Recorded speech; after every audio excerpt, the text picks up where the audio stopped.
சரத்குமாரின் மகள் வரலட்சுமியும் நடிகர் விஷாலும் காதலிப்பதாக நீண்ட காலமாகவே திரையுலகில் கிசுகிசுக்கப்பட்டு வருகிறது.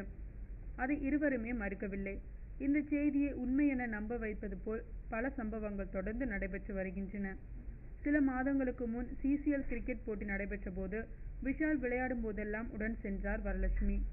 பார்ட்டி, படப்பிடிப்பு என சென்னையில் விஷால் செல்லும் இடமெல்லாம் வரலட்சுமியும் கூடவே இருக்கிறார்.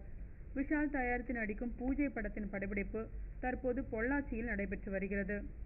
எதிர்பார்த்தது போலவே அங்கேயும் ஆஜராகிவிட்ட வரலட்சுமி எந்நேரமும் விஷால் உடனே இருக்கிறார். இவர் விஷாலுடன் இருப்பதால் பூஜை படப்பிடிப்பு அநியாயத்திற்கு தாமதமாகிறதாம். வரலட்சுமி கேரவனுக்குள் இருப்பதால் ஷாட் முடிந்ததும் விஷாலும் கேரவனுக்குள் புகுந்து கொள்கிறாராம். ஷாட் ரெடியாகி உதவி இயக்குநர்கள் விஷாலை அழைக்க போனால் உள்ளே வரலட்சுமியுடன் பேசிக்கொண்டு இருப்பதால் கதவை தட்டி ஷாட்டுக்கு அழைக்க உதவி இயக்குநர்கள் தயங்குகிறார்கள். வரலட்சுமியுடன் பேசி முடித்துவிட்டு விஷாலாக வெளியே வந்தால்தான் உண்டு. இதன் காரணமாக அநியாயத்திற்கு படப்பிடிப்பு தாமதப்பட செம கடுப்பில் இருக்கிறாராம் ஹரி.